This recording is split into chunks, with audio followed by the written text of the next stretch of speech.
ครูบาอาจารย์เทศก็ดีเอาไหมจ้าไม่แดงยังไม่แดงเหรอฮะตัวน้องฝ้ายฮะเนอะตัวน้องฝ้ายเนาะดาวต้นฝ้ายโอ้สมาชิกใหม่ดาว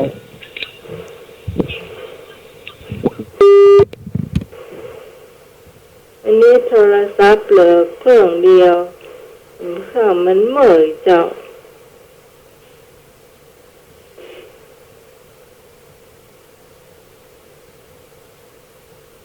มาเนาะไอ้นึกกับแม่นวลไอ้บ่าวดอกแดงเจ้าดอยสะเก็ดเก่งทางนี้นะเจ้า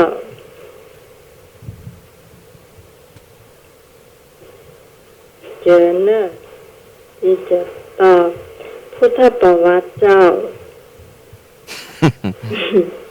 ประวัติ ได้เวลาพอสมควรพระเจ้าพระขออภัยพระสาวกมีไผ่พ่องก็มีอ้ายบ่าวธงชัยจ่ายกอไก่โหนพามพระอานนท์พระสุมันไม่ได้เป็นพระเนาะสุพัทธปริภาชกมันละกษัตริย์เป็นสาวกที่พระพุทธเจ้าโปรดเป็นคนสุดท้ายเนาะอย่างตอบข้อคอควายยังไม่มีท่านไหนถูกน้องควายเจ้าสุพัทธปริภาชกที่พระพุทธเจ้าทรงโปรดเป็นคนสุดท้ายเนาะคนเนี่ยค่ะที่พระพุทธเจ้าเป็นบวชเถิดแต่ก่อนบรรลุนิพพานน่ะหญิงกำลังงงแต่ไม่ได้ใส่คำว่าพระเนาะยังเป็นพราหมณ์นี่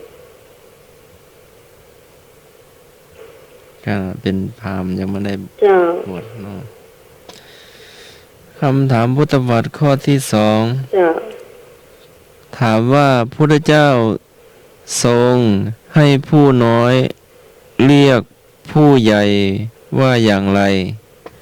ให้ผู้น้อยเรียกผู้ใหญ่ว่าอย่างไรก็พันเตขออาวุโสขอท่านงอหลวงพ่อพระพุทธเจ้าทรงให้ผู้น้อยเรียกผู้ใหญ่ว่าอย่างไรก็พันเตขออาวุโสขอท่านงอหลวงพ่อเอาสายแรกก่อนเนาะท่านสมัครก่อน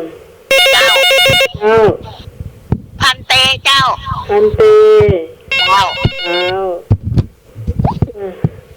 ต่อไปเจ้าตอบข้อขอไข่เจ้าไข่แม่ห้วยลานเจ้าไม่ห้วยลานบุญศรีห้วยลานเนาะเจ้าสวัสดีเจ้ามาเจ้าน้องต้นฝ้ายมาเนาะไอ้บาทงชายมาเนาะเจ้าแม่นวลแม่พาศรัทธาวัดป่าแดงสวัสดีเจ้าค่ะน้องตอบขอไข่เจ้าไข่เจ้าน้องต้นฝ้ายนะเจ้าไข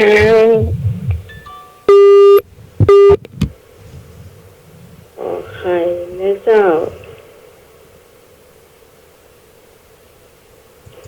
ตอบเข้ามาได้เลยนกไม่ได้นะนกไปรับไปนี่สวัสดีเจ้าครับผมหลวงพ่อครับหลวงพ่อครับพระเจ้าว่างั้นนะครับพัดการหลวงพ่อจะหม้อเลยหรอครับเค เคย น ได้ยิ มั น สการหลวงพ่อไอ้ ค เนาะ รับครับ อ๋อ เอ๊ะ ครับ มีอัน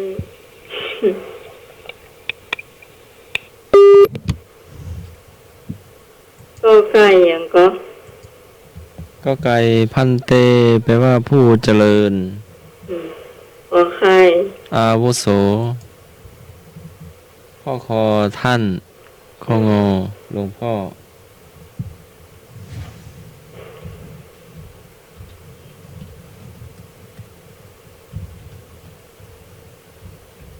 เอ๊ะ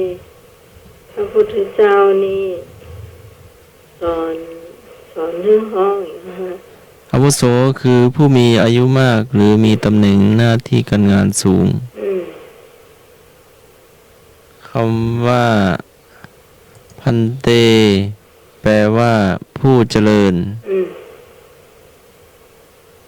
แต่ยังไม่อธิบายเนาะ อย่าง บอกแค่ว่าผู้เจริญ เขาบอกไปหมดก็จะ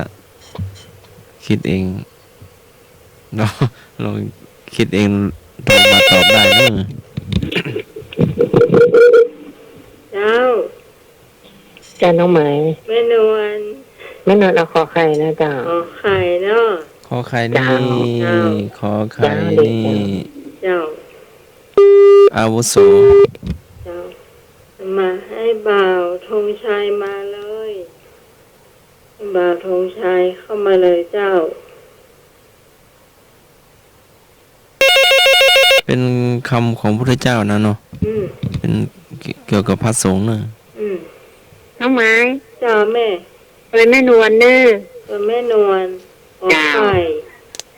เจ้า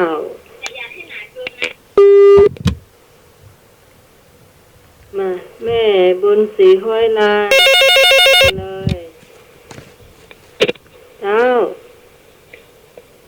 น มัสการท่านสมมาสวัสดีน้องใหม่ครับ เจ้าไอ้บ่าวดอกแดงเจ้าดอยสะเก็ตเจ้า ครับข้อไก่ครับ กอไก่พันเตเนาะ ครับครับ เจ้า ครับขอบคุณครับ เจ้าโอ้อันนี้จะว่าไปแล้วนี่เปิ้นเก่งเหมือนกันเนาะ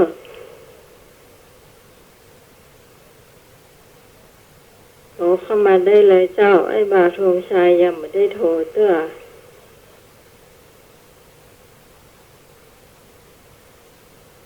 มาแถมได้เนื้อเจ้า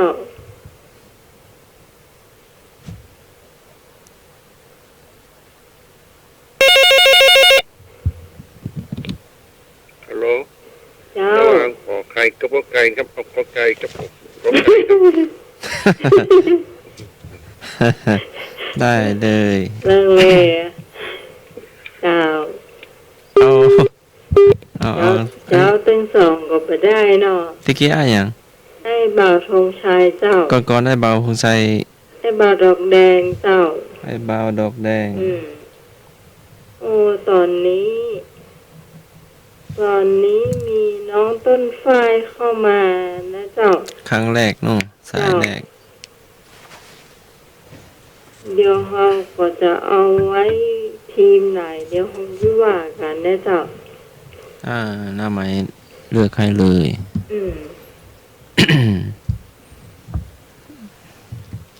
ตอนนี้ทีมสองมีผู้ช่วยบากี่ท่านเนาะ เราที่สมัยผู้ดำเนินรายการจะได้พิจารณาอยู่ทีมไหนเนาะก็มีด้วยกัน3 ทีม มีอยู่ด้วยกัน3 ทีม แต่ทีม3นี่เป็นช่วยกันดี ทีม1เมื่อเดือนนี้มี ไอ้หน่วยเจ้า มี ไอ้ บ น วก วลเจ้า แม่บัวเขียวแม่หน่อย แม่บุญศรีก็เข้ามาแล้วเจ้าเนาะแม่กันหาปาตันเนอะเจ้ามาจุ่มเนอะเจ้า ไอ้นึกหายไปไหนน้องไหม ว่ารับใช่รับ แม่อยู่คนเดียวเพลงนี้กะ คณะทีม3เดียวนี่เหลือแม่บุญ เจ้าน่ะ ท้องไงตื่นนี่กะ ยุกบ่ฮู้น่ะ ฮะ ยุกกะ ล่างยุบอีก ยุคนี้ยังจะไม่แซ่ฟาดน่ะหน่อย เป็นงานขาวดำมานะ อ๋อแม่น่ะแม่น่ะ ไอ้นึก มล่างโยกเถียมหูกเป็นงานขาวด หนูตื่นแล้วเจ้า ำเจ้า ครับ จัง เจ้าไม่บุญ ก็คิดว่าเอาน้องต้นฟ้าอยู่ทีมสองแล้วกันนะเจ้าจำไว้นะเจ้าเอาต้นฟ้าอยู่ทีมสองเป็นแม่แดงเนอะแม่แดงปลาข่อยใต้นะเจ้าจำไว้นะเจ้าคุณผู้ฟังอยู่ทีมไหนท่านสมัครก็มากไว้ตัวเนาะ อยู่ที่ไหนนะ อยู่ทีมสอง ทีมสอง เจ้า อยู่ฝ่ายนะ ต้นฟ้าเจ้าดอยสะเก็ต อยู่ เนาะ ทีมสองกับพี่สาวตองเนาะ น่ะอยู่ตัวไม่แดงคนนั้นน่ะมาเดือนนี้ทีมสองมาน้องต้นฝ้ายแม่แดงก็มาแล้วเจ้าไอ้บ่าวธงชัยเจ้าจะได้ช่วยกันเนาะเรือหัวหน้าทีมหายเซฟเจ้าพี่ตอง เนาะมาอยู่เหรอ ฮะ มาช่วงเพลง อ๋อกะ มาช่วยกันเนอะพี่ตอง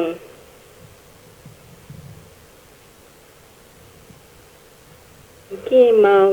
สารวนกับโทรศัพท์เจ้า เจ้าก็มีข้อความนะอีสมัยโทรหาสมัครอยู่เนาะ ถ้าช่วง โทรมาได้ทำภูมิชั้นไปแล้วโทรมาได้เจ้า เจ้ามีข้อความมาอยู่ เพราะตอนช่วงโทรมาอาจจะขึ้นมาบ้างไม่มาบ้าง นั่นแหละ ตอนนี้ข้อความแจ้งมาแล้วว่าโยมมีสมัยโทรหาก ว่าจะอันนั่น โทรศัพท์นี่พอดีอะเนาะเอาแล้วเจ้าเฉลยเนาะ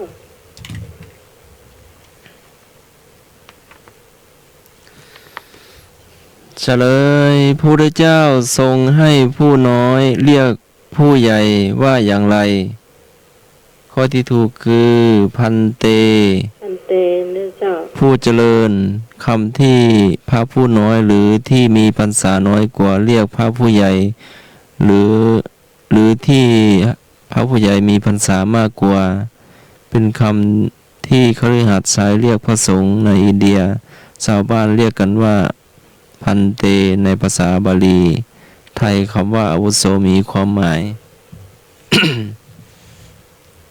เป็นคำอาวุโสสำหรับผู้ที่มี สองข้อผ่านไปแล้วเนาะ พอแล้วมั้งคำว่าอาวุโสคือผู้มีอายุมีตำแหน่งหน้าที่การงานสูงเนาะ สองข้อแล้วกะ สองข้อแล้ว เห็นข้อหนึ่งบอกแล้วข้อสามข้อ สัตตมหาสถานคือสถานที่สำคัญ7แห่งที่พระเจ้าเสด็จไปประทับเสวยวิมุตติสุข หลังจากทรงตรัสรู้อนุตตรสัมมาสัมโพธิญาณแล้วเป็นเวลาแห่งละ1 สัปดาห์ สัปดาห์ที่1เสด็จประทับใต้ร่มไม้มหาโพธิ์สัปดาห์ที่2เสด็จประทับณอนิมิตเจดีย์สัปดาห์ที่3เสด็จประทับณรัตนจงกรมเจดีย์สัปดาห์ที่4เสด็จประทับณรัตนคาละเจดีย์สัปดาห์ที่5เสด็จประทับณใต้ร่มไม้ไทรชื่อว่าอาสะปาลนิโคตสัปดาห์ที่6เสด็จประทับใต้ร่มไม้จิกสัปดาห์ที่7เสด็จประทับใต้ร่มไม้เกศชื่อว่าราชายตนะ ถามว่าสัปดาห์ที่1เสด็จใต้ร่มไม้ชื่อว่าอะไร ที่บอกไปตะกี้อาจจะจำได้ก่อนเป็นมีแค่2 คำนะ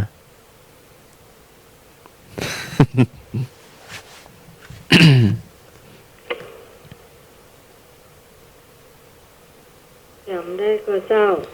เอาเลือกให้ก็ได้เนาะกอไก่ เลือกเพิ่มก็ได้ ระหว่างต้นโพ ต้นมหาโพธิ์เนาะ กับต้นไทรอ่ะ กับต้นไทรอ้าว ต้นโพกับต้นไทรอ่ะ เลือกเอาเลยเจ้าเจริญพร เจ้า ใช่เลยต้นนี้โคตรจ้ะ ฮะ ต้น เดี๋ยว ต้นนี้โคตรเนาะ เออ แม่ มีน้ำบะหมี่บ่มีนะแม่ บะหมี่เปลี่ยนบอกเลยต้นโพ เจ้า เจ้า แม่เอาต้นโพเนอะ ต้นมหาโพธิ์เนาะ เจ้า เพิ่มมหาโพธิ์ แม่บุ ต้น ญ นั้น ศรี ใช่ตะกี้ไม่ใช่อ่ะเจ้า แม่บุญศรีเจ้าแม่บุญศรีโทรมาใหม่เนอะ เจ้า ต้นโพกับต้นไทร เจ้า อ่ะ นอกนั้นอาจจะเสียงต่อ ไม่ใช่ เสียงต่อเขาอาจจะไม่ถูก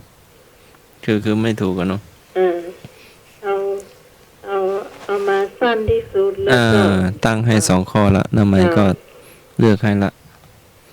ที่ฮัสมากล่าวไปตะกี้เนาะ เออ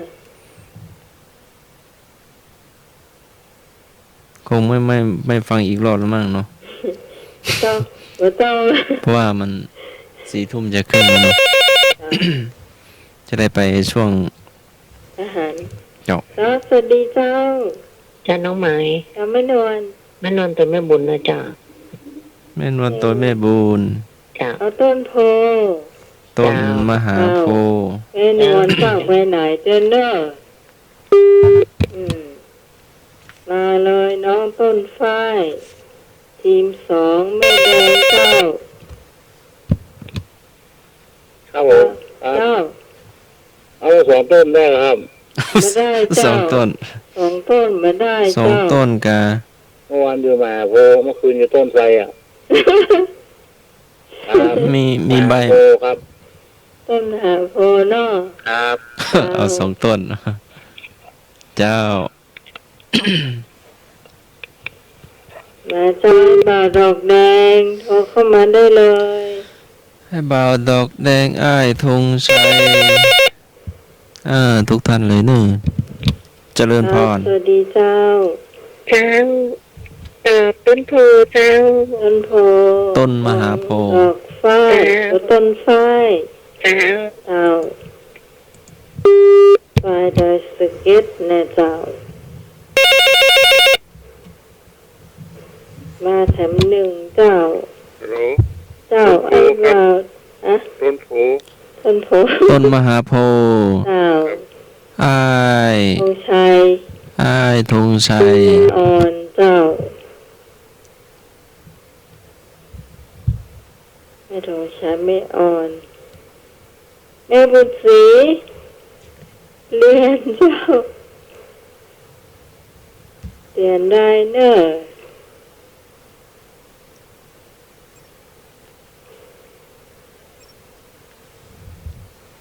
มีแถมก็เจ้าคุณผู้ฟังเป็นเพศเจ้าเป็นเพศเจ้าเจ้าเอาไอ้แซฟเดี๋ยววันเนอะ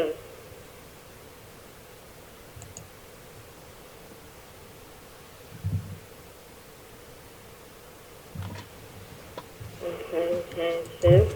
เป็น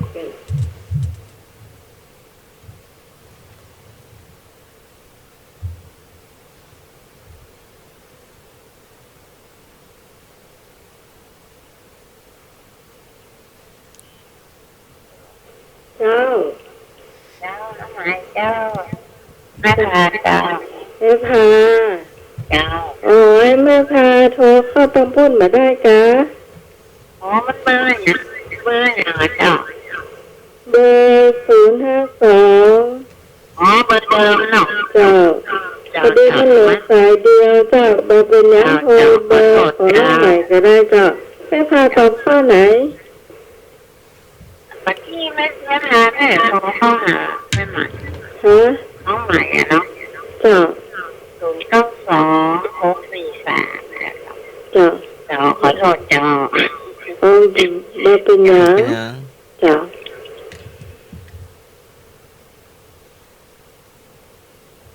0926436538อันนี้เป็นมือถือที่ติดต่อได้เหมือนกันเจ้า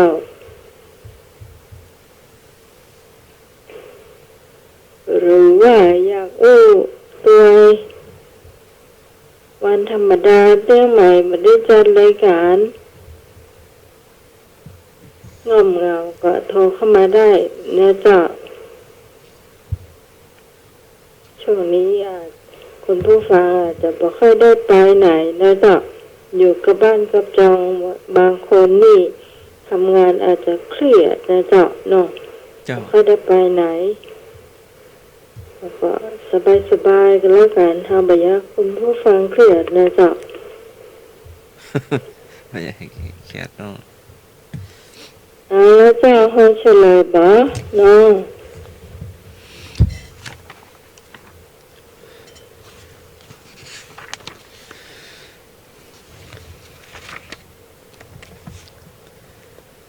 เฉลย สัปดาห์ที่ 1 เสด็จประทับณ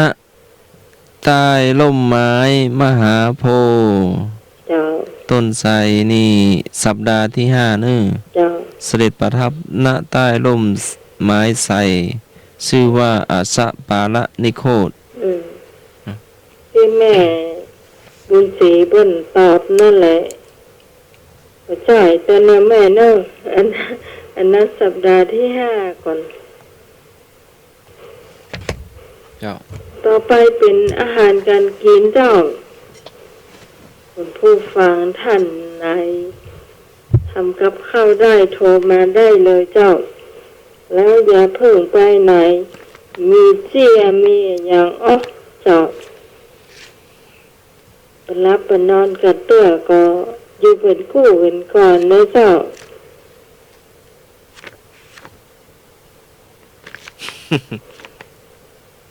โดยเฉพาะอย่าง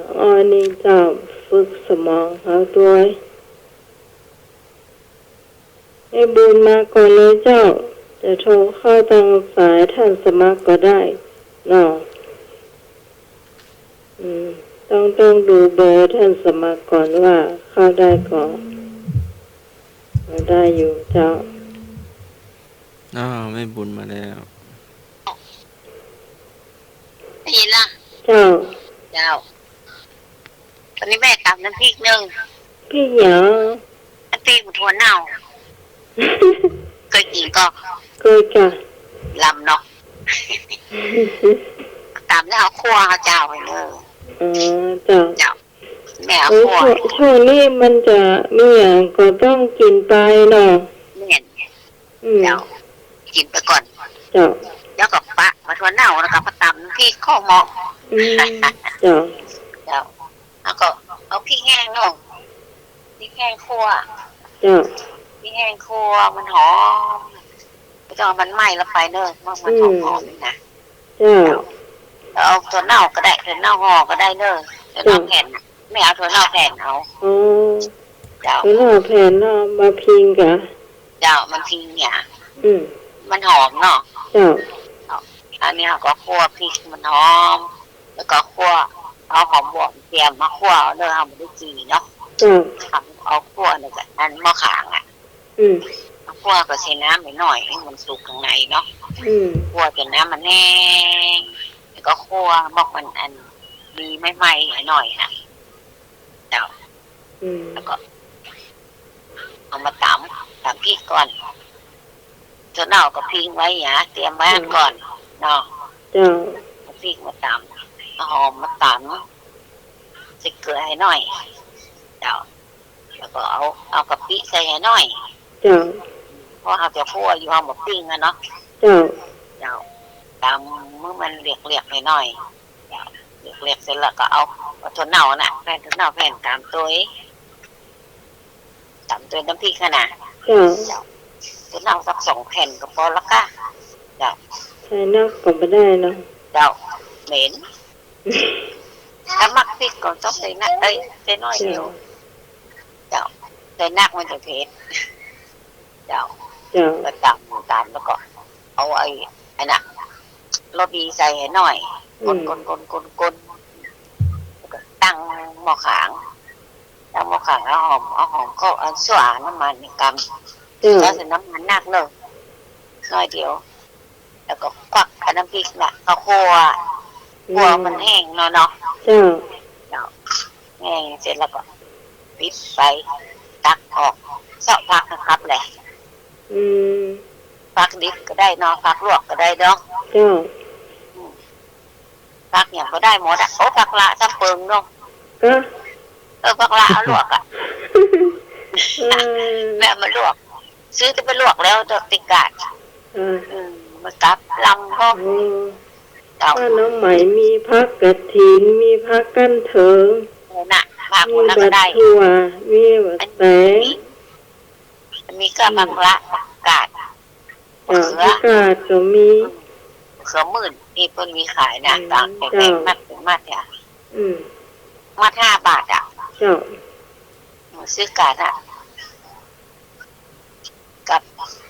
ลำดีอีกข้าวนึ่งอุ่นนอนๆเนาะจิ้ม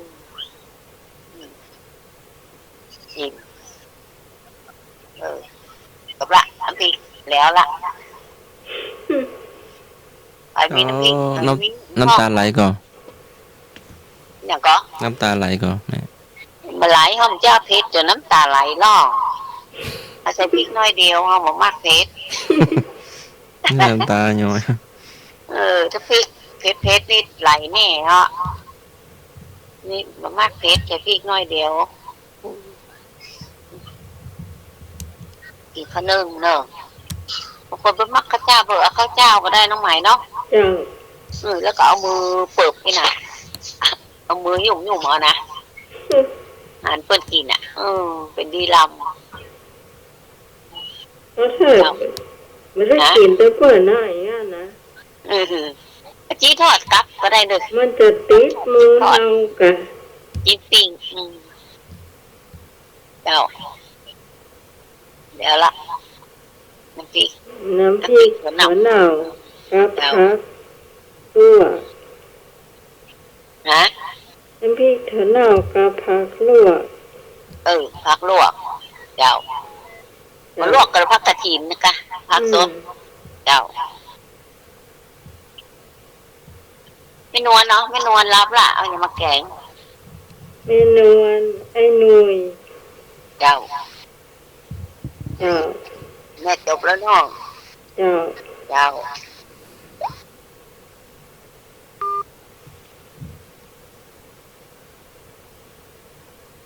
แม่เนอะคุณผู้ฟังท่านในแม่พาเราเจ้าแม่พาก็น่าจะทำกับข้าวได้อยู่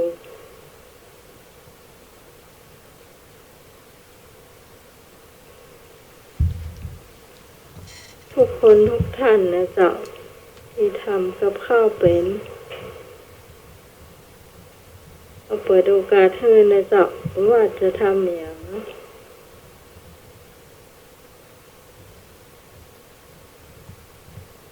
ขอเข้ามาได้เลย052-010-462นะเจ้าก็จ่ายก็ได้นะเจ้าทำกับข้าว กับข้าวเมืองกับข้าวไทย ไม่แดงเหรอไม่แดง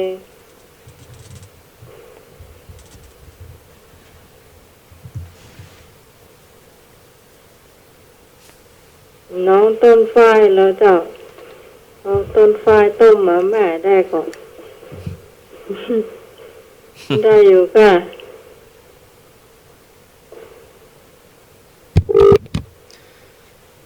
052-010-462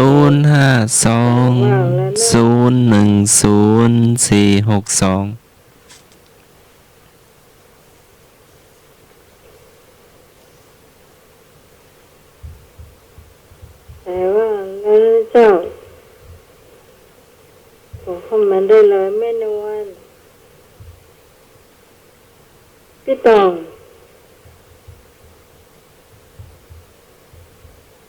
อยากไปไหนพี่ตอง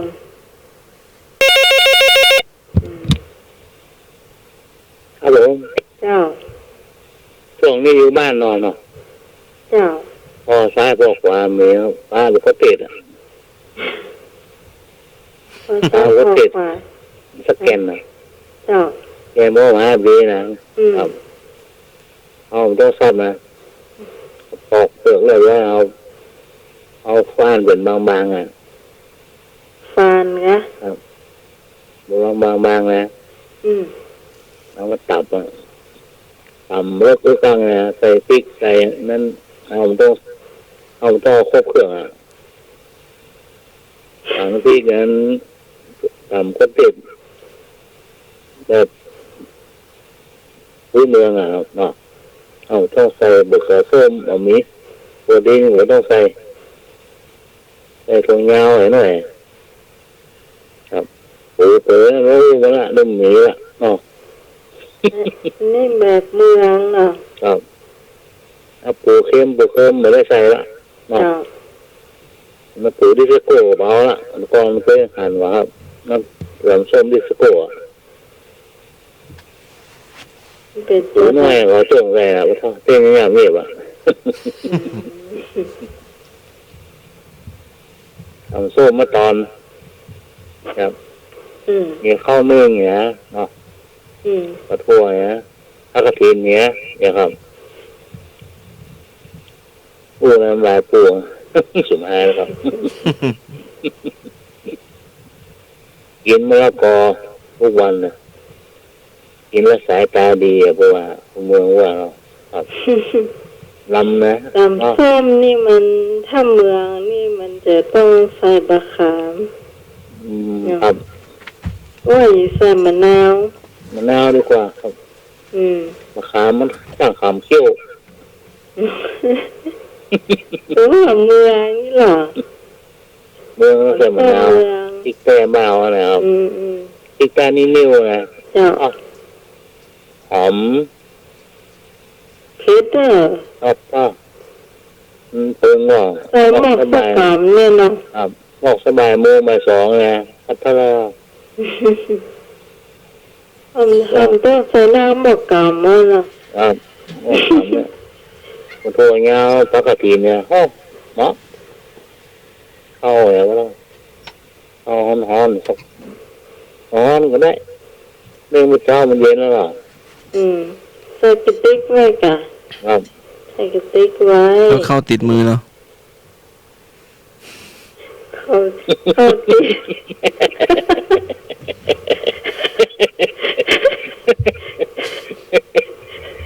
ลูกไปไหนไม่ได้หรอก ต้องเงียน เหนียวคอ เงียนข้าวเหนียวเข้าติดมือ เขาแห้งที่เบื่อหน่อย เข้าติดเลยก็ไล่แข่งกัน ลูกไม่ได้หรอกได้ละปิ้งมาหมีหรอก โอ้ยเดือนนี้ปนนี้อยู่ห่างกันแบ่งกันค่ะ อ๋อครับ ครับ ปนนี้หนังห่างกันหรอ อันนี้อยู่คนเดียวครับมีขนาดโฮมได้ ตำเส้นนี่ต้องตำนักๆหน่อย ครับ ตำนักๆแล้วก็แบ่งให้คนนั้นคนนี้เนี่ย แม่นะแม่ไม่ละ จะได้ล ครับกินก็ตายกันเนอะ ำกิน ตายกันไม่พิษกัน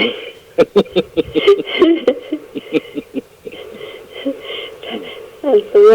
านสมว่าอยู่เจ้าคุณ อ่า ถ้าตูนหรือ2 อัน2 อันเนี่ยเนาะ เจ้า ตูนก็2 งา 3 งา อยู่ห่มจอกหนูอยู่ห่มแจงเอาหมาอยู่ห่มแจง แล้วกินอะไรอย่าง ตำส้ม กินคนละ2 เม็ด ตั้งวงคนละ2 เม็ดกัน ห่างกัน2 เมตร ก็น่ะไปขึ้นรถก็อย่าอยู่ใกล้โชเฟอร์อะให้ห่าง2 เม็ดอะ ต้อง ต้องห่างกันไว้ก่อนช่วงนี้ เนาะห้ามอยู่ใกล้กันเจ้า แล้วถ้าจะมาเอาผักลวกกับน้ำไหมก็ต้องอยู่ห่างกันมานะ เจ้า เจ้าน้องไหม เจ้า เพราะว่า อันแยกกันเขารอดนะ ฮะ ร่วมกันเขาตายเนอะ เองก็ เดี๋ยวเนี่ยเพราะว่า ถ้าแยกกันเขาจะรอดนะ อืม แยกคนที่เขาต่างไงนะ เจ้า ถ้ามาอยู่รวมกันเขาจะตายเนอะ น่ากะ เจ้าร วมกันเราตายแยกกันเรารอด แยกกันเรารอด อืม เจ้า แยกกันเรารอดปลอดภัยไว้ก่อนอืม ก็ไว้ใครเกิดอะเนาะ อืม ใครเป็นก็ยังไม่รู้ เอาที่หูเจ้า ไอจามเอ่ยเนาะ มันหม่นชีวิตใส่เฮาได้หรอแต่หูติดไปแล้วอย่าเนาะ เจ้า มันมาอย่างวัวอย่างควายอย่างจ้าอย่างม้าอย่างควายเอาลบได้หรอแต่โรคนี้นี่โมโหใครเป็นพ่องอย่าโออันตรายจ้ะเลยต้องหยุดงานเนาะ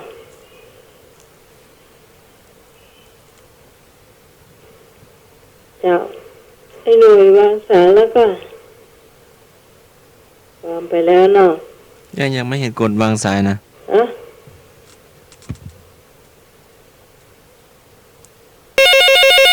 เนาะ เอาผู้คนเดียวมาหามือแล้วเนี่ย อ๋อ อะ ว่าถ้ามันเห็นเงียบไปนะก็เลย เอ๊ะ ผมก็หน้าปัดเก่งผู้คนเดียวตั้งเจ้า ก็เป็นไง ให้ดับ ไม่ได้ยินไอ้ครับ เออ เหมือนกับคุยอยู่คนเดียวอะ อืม แต่สายมันก็ไม่ได้บอกไว้ ครับ ปกติจะทำอยู่แล้วเราไม่ได้กดวางเนาะ ครับให้ดูคนเดียวครับ ถ้าหลุ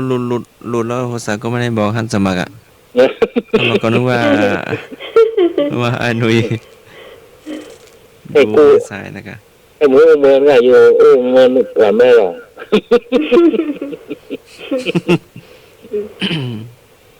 อืม เอาส้มครับตูนเนี่ยเนาะตูนเนี่ยกิน อืม คนนั้นมักตูนเนี่ยมักเชก็ได้เนาะมักเชเปิงว่ะครับ พักแคงก็ได้ เปิงว่ะ ตุนก็ได้เจ้า เอา ถ้าไปตามมะม่วง เนี่ย ตำมะม่วงนี่ผักล้าเปลืองหนึ่ง ครับอะไรนะโอ้ข้างล่างกับเบาะ ตำม่วงนะ ตามม่วง แต่มะม่วงหน้าร้อนเลยเนาะ อืม หน้าร้อนนะหมอครับ ต้องใส่อย่างพ่อง ติ๊กแต่เนาะแต่ เหมือนเดียวกันน่ะค่ะ เนี่ยเดียวนะครับติ๊ก เป แต่ ลี่ยนจากก็เตดเป็นมะม่วง ครับ อืมเหมือนเดียวกันน่ะ ม่วงไม่เอาซับเอาหรอ เอาซับมา ครับซับ มาตาม ซับปั่น อืม โอ้โหแกงว่าบุ๊บ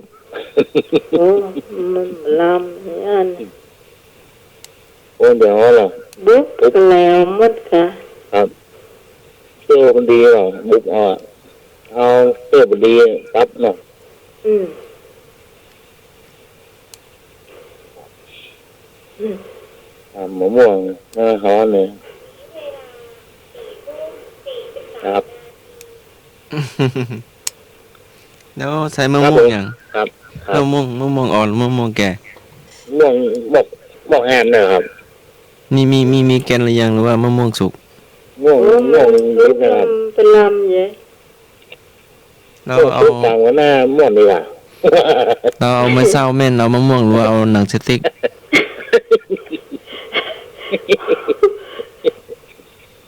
มันมีว่าเอาหนังสติ๊กแม่นฮะใช่ลายค่ะไม่แซ่แม่นค่ะ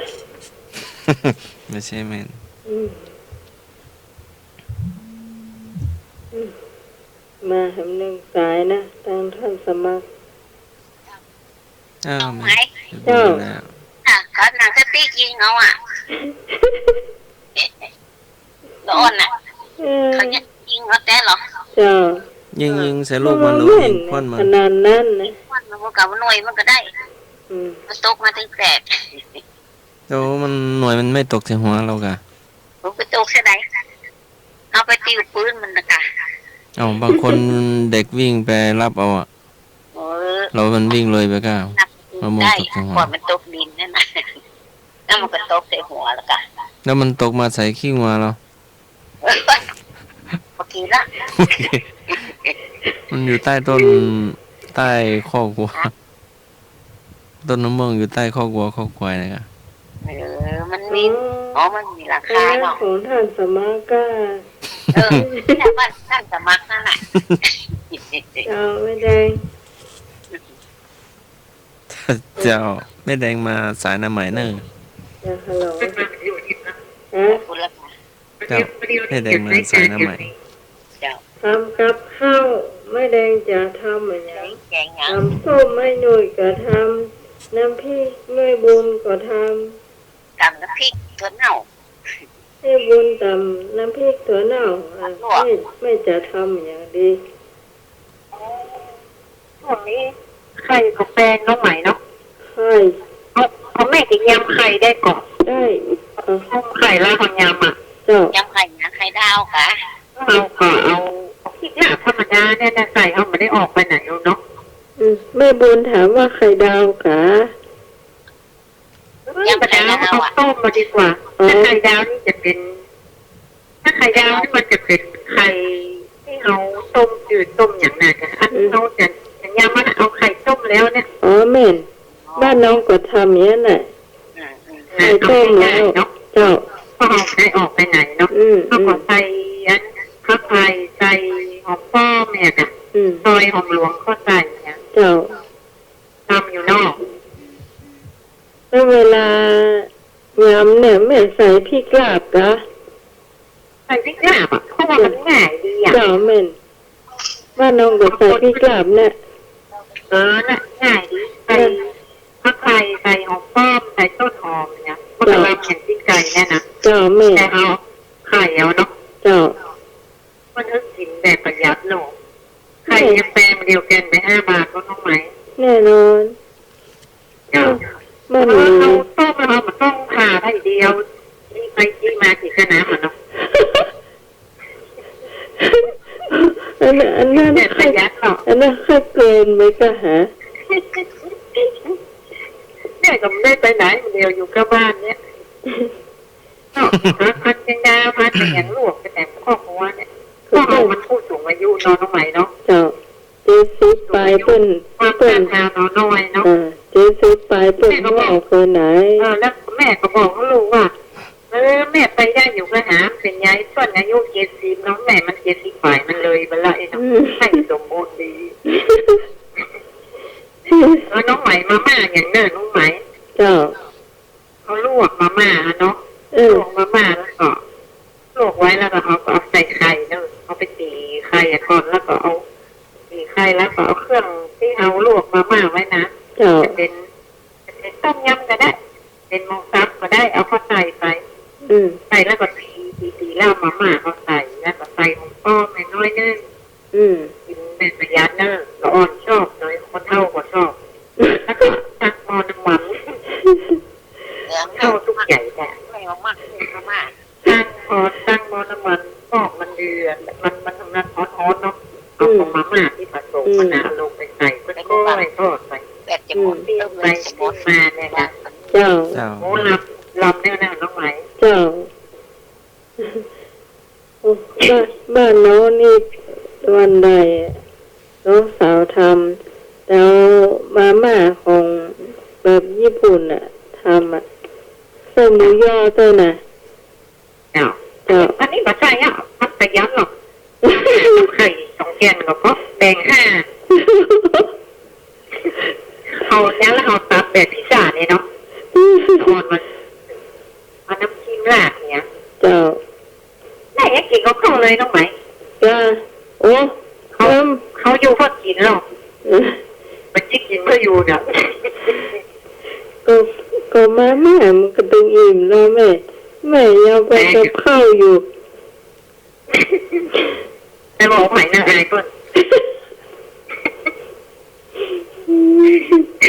จ้า ดาวน้องไหมแม่มามียังไม่เสียเด้อ จ้า มีแต่ประหยัดแน่เด้อ ได้2 อย่างแล้วเหรอ อ้าว จ้า อ๋อมันคนพวกนี้มันดีขึ้นมาพอแต่สิ่งดีๆเนี่ยสิ่งรักคิดช่วยคุ้มครองเนี่ยเนาะ จ้า พวกนี้จะดีแล้ว จ้า ทุกอย่างก็มันดีที่สุดละเจ้าน้องไม้ จ้า อ้าว ขอบคุณนะจ้าไม่แดงจ้า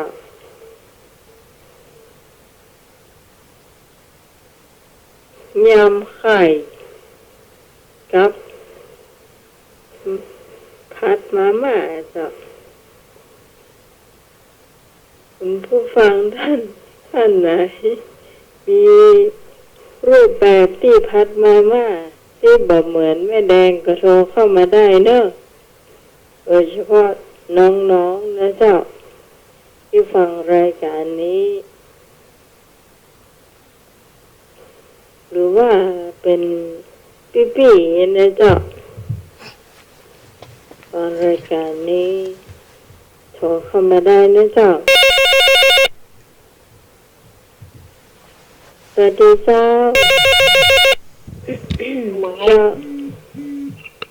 เจ้าไหม เจ้า ไม่ได้ไปแล้วกัน เจ้า เจ้า แม่บัวเขียว เจ้า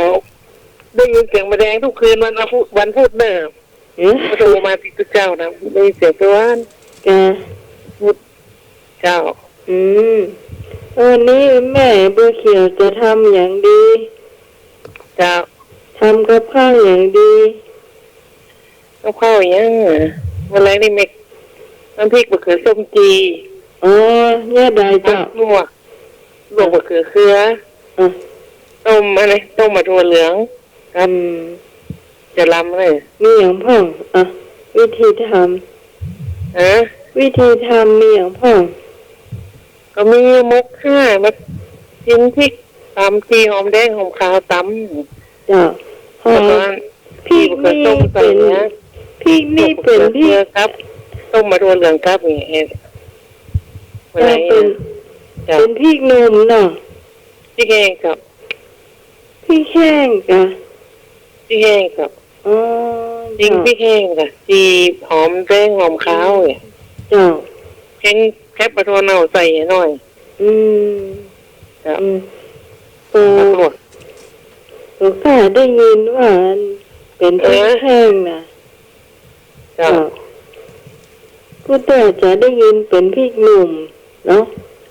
พี่หนุ่มก็ได้พี่หนุ่มนี่ต้องนมพริกแห้งพริกแห้งกับส้มมกกับส้มใส่ตัว เจ้า แล้วพริกแดงนี่เอามาต้องนี่เอาน้ำซื้อพริกกระป๋องก็ได้เอาเคียงคนเดียวก็ได้ เจ้า เจ้า เจ้า ผักเหลืองมีหลายอย่างเนาะ เจ้า อาจจะลำเนาะ ลำเจ้าต้องกินของไปของมันเดี๋ยวเนี่ย เจ้า กินไปกินนั้นกินเพิ่นแล้วไปเนี่ย เจ้า เจ้า แม่สมาเตอร์แม่อยู่แต่ไผ อยู่กับลูก2 คน อ๋อ แม่แล้วก็ลูกคนใหญ่นั่นสำหรับปิดงานเปื่อ เจ้าง านโฮมแบบปิดอ่ะ แล้วคนน้อยนี่อยู่บ้าน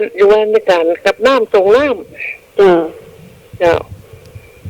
อยู่ด้วยกัน2 คน เจ้า น่ะ ต่างคนต่างกินรับไปไงอ่ะเจ้า จ้า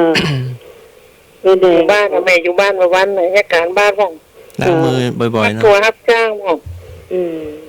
จ้าโอ้ต้องพูดถั่วนักก็เจ้า ฮะ ถั่วนักก็ถั่วดินว่า เจ้า ถั่วเห มั ลื น อง เอามาจ้างแม่มัดตัวเหลืองแล้วนะ อ๋อเจ้า มา50 ตังค์วันหนึ่งก็ได้100แต่ก็ได้100ไปแต่ก็ไม่ได้ เจ้า ระหว่างจากครัวกับมัดสารกุย อ๋อ สารกุยใช้พักกะลำอ่ะ อ๋องาน ตอกเป็นมาสารง านมีตลอดเนาะ เดี๋ยวมีตัวมันที่คาดมองเลย นี่ที่ อยู่ ขี้ ไปเดินแต่สารพวกก็รับไปไง เจ้า ไอ้คนหน้าบ้านเอากุ้ยอย่างมาขายตัว กุ้ยผมมาส่งขายบ้านเจ้า เจ้า เจ้าเจ้าเจ้า เจ้า เจ้า ขอบคุณแม่บัวเขียวนะเจ้าแม่ให้เงินหมู่2ร้อยเศษนะเจ้าแม่แดงแน่เลยจ้ะ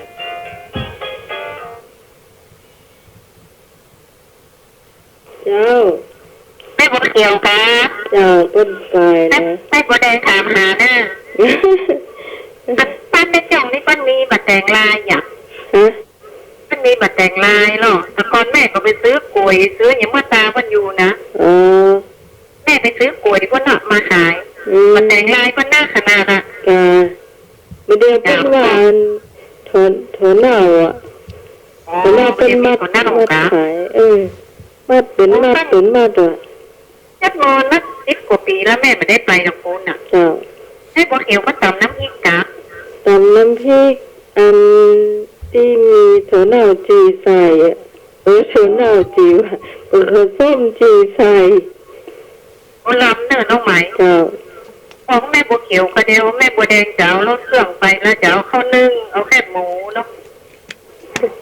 ไปบ้านแม่บัวเขียวเนอะ ครับเนาะ จะเอาน้องไหมไปด้วยเนาะ เจ้า แต่มันรถเครื่องเนอะ เจ้าร ถพ่วงนะ เจ้า เดี๋ยวเอาวันที่มันลำแต่นี่มันก็บ่คือเครือน้องไหม แล้ว ข้า แม่ วเขี้ยวบดีเนาะ เพิ่นมีลูกเพิ่นมีเครือว่ะ อ๋อ เรื่อง ลำด้วยเนอะ เรื่องเครือกับว่ะ เจ้า แล้วปาดมาปอมีถั่วเน่ากับตัวว่ะลำเนาะ ถ้าจะลามตา เจ้าตะวันเอาไปแอมเนาะน้องไหมเนาะ ฟังเราก็ได้สักมัดป่ะ เจ้าน้องไหม เจ้า มาแต่งลายหนุ่มๆนะเขาแกงแต่ปาจี้ลำขนา โอ้ ดนะ น้องเคยกินแล้วเจ้าล ลำน้องไหมเขาเป็น ำ ปาจี้เนอะ แม่น ประเดี๋ยวมันมีจี้เอาปาปิ้งปาโทษเนี่ยก็ได้อ่ะต้องมาจีนมันนะ เจ้า เจ้าน้องไม้คนอื่นอู้ห้องนอก เจ้า ขอบคุณแม่บัวเขียวนั่งนักเนอะ ที่ฝากความคิดปัญหาเนาะ เจ้าเป็นตะวันแม่บัวแดงจะไปแอลหาเนอะ เจ้า เจ้า เอาละมีภายแถมก็ไม่นวลหายแซ่บเนื้อเจ้ามันทำกับข้าว4:56แล้วเจ้าเนาะ คุณผู้ฟังช่วยกันทำกับข้าวคนอย่างนะเจ้า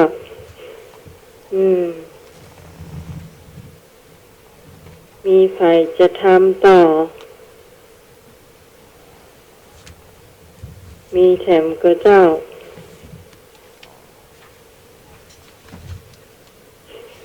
ช่วงนี้บอกว่าตังให้พงป่าสังฮัดได้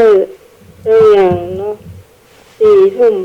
ท่านไป4 ทุ่มเกิงเนี่ยคงน่าจะฮับได้แล้วนะป่าสังละปูนนะเจ้า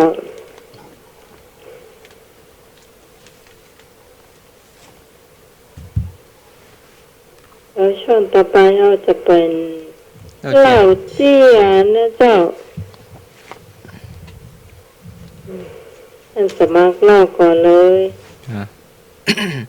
เอาเขารณรงค์ล้างมือบ่อยๆเนาะใส่เจลใส่สันไหลเนาะตัวนี้ส่งรูปมาตีนเท้าดำบอกล้างแต่มือเท้าไม่ล้าง ก่อนนอน ตีนดำ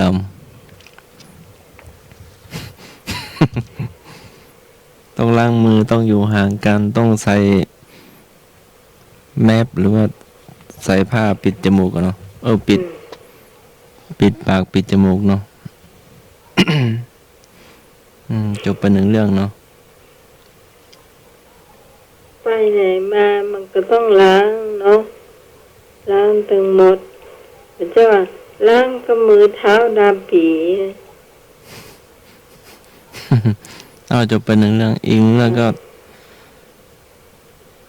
ถามกันไปเป็นเพื่อนกันก็เราถามกันเอาคนเขาไปในหมดถนนก็โล่ง อืม ตามตึกตามโรงเรียนตามที่ต่างๆก็ไม่เห็นมีใครอะ อืม เพื่อนก็เลยตอบว่า เขาไปเก็บตัว เก็บตัวอยู่ที่บ้านกลัวโรคเนาะ วันไหน ก็วันนี้เนาะไปที่ไหนก็ถนนโล่งนะรถก็ไม่ค่อยติดเนาะ ตั้งหลายวันแล้วตั้งวันที่26แล้วเนาะ เจ้าก็ทยอยกันไปอยู่บ้านนะเนาะ เจ้า ก็หลายวันแล้วนะ อืม ไอ้จบไปหนึ่งเรื่องเนาะ อืม โรคก็กลัวโรคโควิดก็กลัว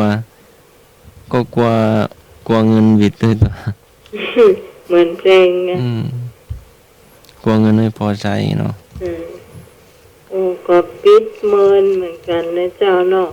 เจ้า เมินนะแต่ถ้ามาปิดเมินแบบนี้โรคก็หายเหมาะ ต้อง14 วัน เอาดูจากประเทศจีนนะเจ้าเปิ้นก็อดทนเอาอดทนแล้วก็หายแต่นะเนาะต้องไม่ออกจากบ้าน14 วันเนาะกะบางคนก็ว่าต้องกักตุน รู้สึกว่ามันประกาศภาวะฉุกเฉินเนี่ยมันถึงวันที่30 เมษายนกันนะมันไม่ใช่แค่14 วันนะ เดือนปลายก็เนอะ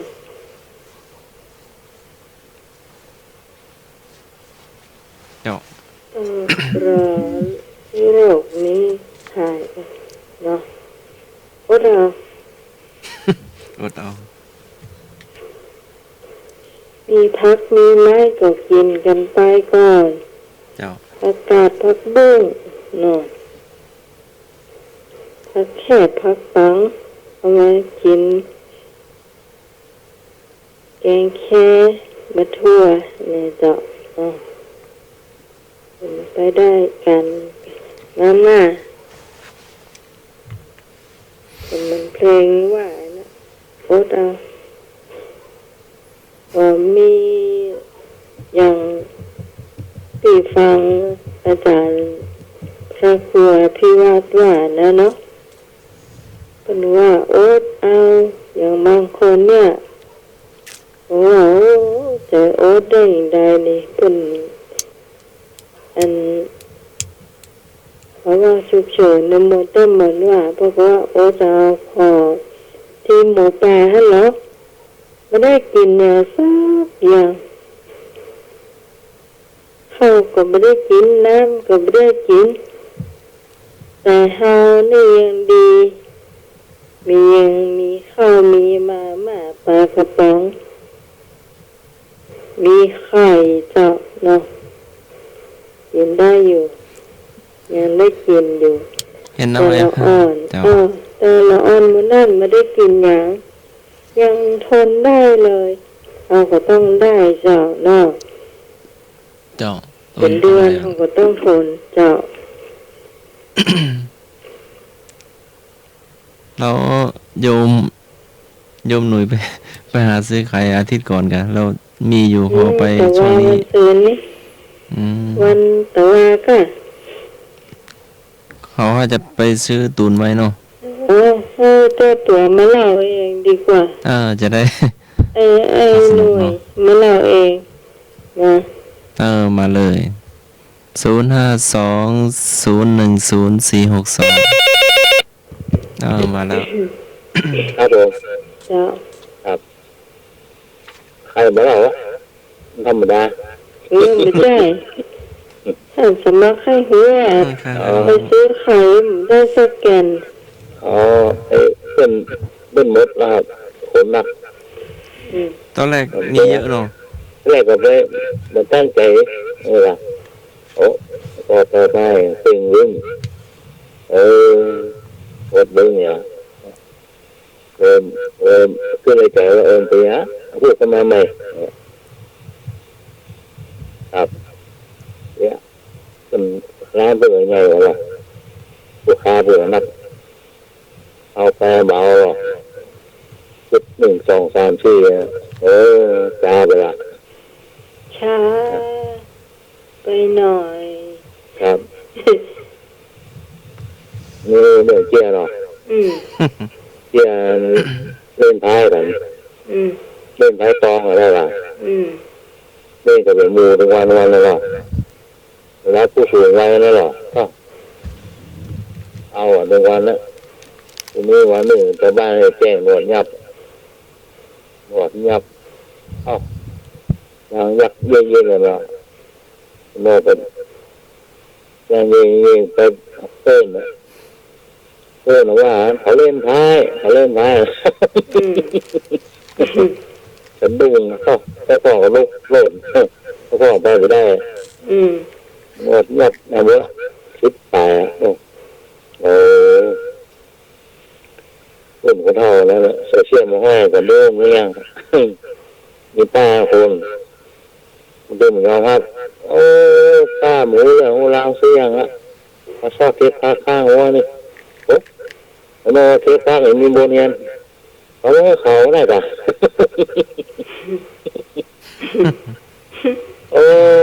ตาเหนื่อยไม่รอตาพักนะมันลบดีเราก็เท่านะลบปัดเทปแต่ละโน่เปิดหนึ่งแค่อันนี้อย่าง2 ห้องได้ปะ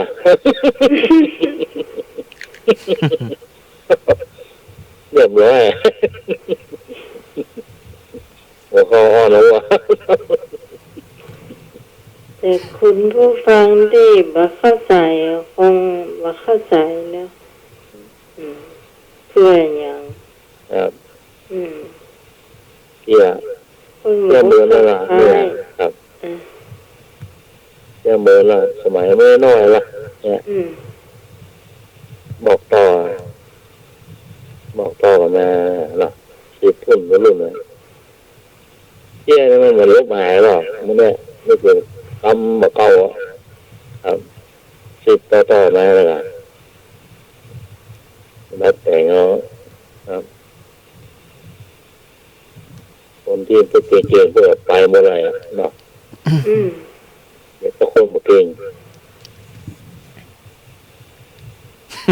ที่คือเมื่อกี้ที่เรื่องเดียวครับที่สมัยเลยนะครับนี่เจ้ามีจ้ะครับอยู่ด้วยกันก่อนก็ได้หรอครับมีเชื่อมีอยู่ว่ามีพระอาจารย์ท่านหนึ่งบอกว่าวันนี้เราไปบิณฑบาตก็โยมก็ถามว่าใส่เพราะว่าเขาก็โรคโควิดครับท่านแล้วท่านจะกินยังท่านจะฉันนะยังว่าเป็นยังมีปะเต้ากิ้งไปกิ้งมาอย่างนั้น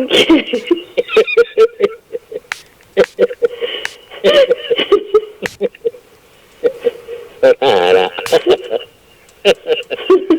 เจอแน่เลยมือจดเหลือเกินเดี๋ยวถวายพระพุทธแล้วจะเอามาฉัน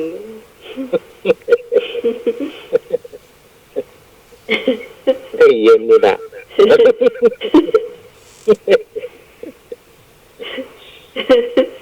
ให้เย็นเดียวเจ้าแดงบลุ่มอยู่หรอถ้ามันแกนใหญ่ๆก็ล่ำเลยผ้าเครื่องนะขนาดหูเนื้ออะไร ถ้าไทยหูแบบนั้นน้ำลายไหลอ่ะ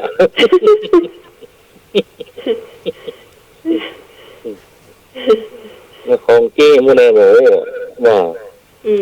น่าทรงหูแบบนั้นครับน้ำลายไหลอ่ะจะขึ้นว่ะ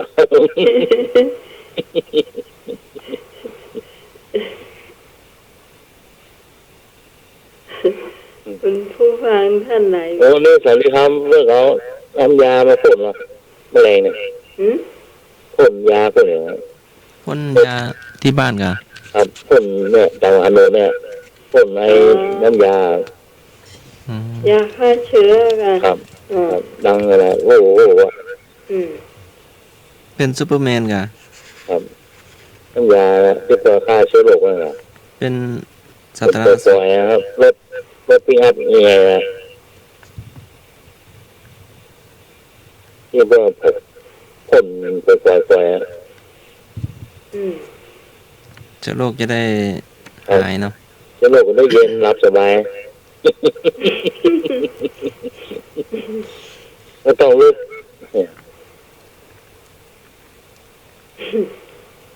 เจ้าครับเจ้ากับคุณ อ้อบอกอย่าอ้อต่อบอก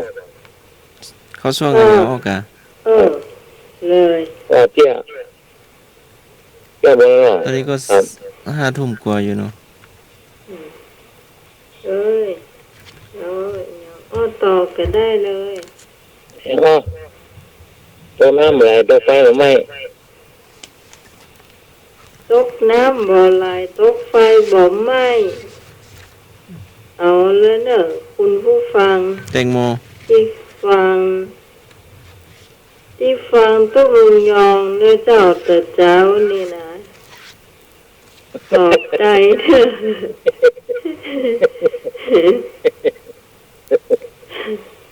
เวียงอย่างมาแล้วเนอะมาละเอาไม่บุญมาเนอะตีเลยยังเจ้าเงา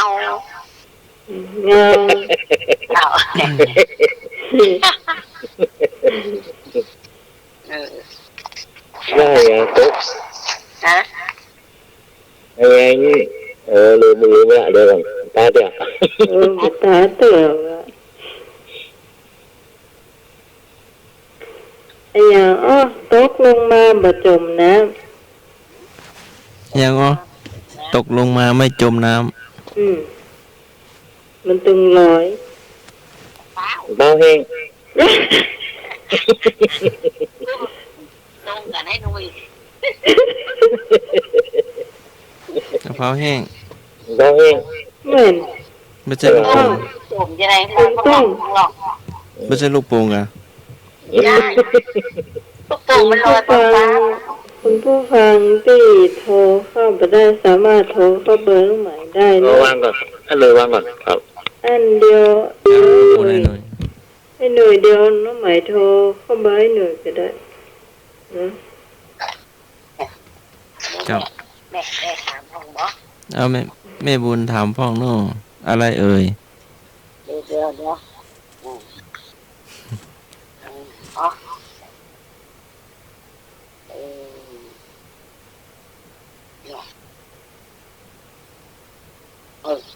มนเหมือนพระจันทร์มีงาเป็นฟันแตงคนมาเข้าอะไรนะมนเหมือนพระจันทร์มีงาเป็นฟันแตงคนมาเข้า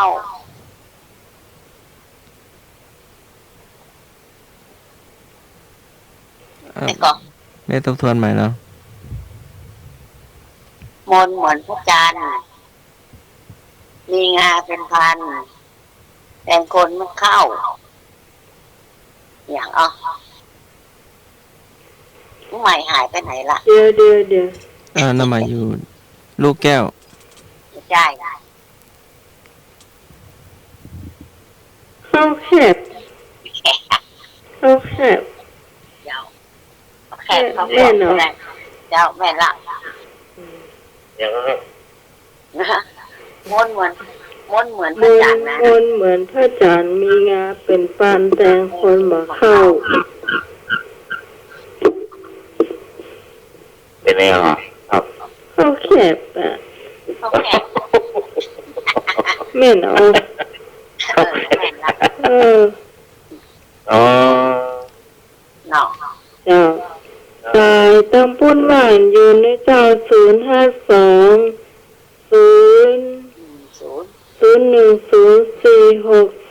นะเจ้าตายตั้งปุ้นหวานเพราะว่าไอ้หน่วยมาอยู่สายเพละเนาะ โอนเหมือนพระจันทร์ อันนึงเนอะ อ๋อเต็มพันแต่คนของเขาเราเป็นข้อแตกไหมอ่ะ เข้าแคบกะ ข้อแตกว่าครับ เจ้า อ๋อ เขา เข้าแคบเป็นนอง มน งา เลยนะ โรยหน้าม นสี เนาะ ขาวเนาะ เจ้า อันนึงก็ใส่ ไอ้ยาโอ้ยอย่าเตี้ยวไปได้ นะ ฮะ ไอ้ยาโคตรอะไรเดินไม่ได้ มดอะไรเดินไม่ได้ ครับ ยังเดินไม่ได้พี่ มดพิการ ถูกต้อง เอา ง่าย ไอ้เหี้ยอ้อมาอย่างวิ่งมาได้ มาอย่างนี้ก็ได้ มาอะไรวิ่ง เสียง ไม่ได้ ไม่บุญอยู่ไกลเนอะ เสียงไม่บุญอยู่ไกล อืม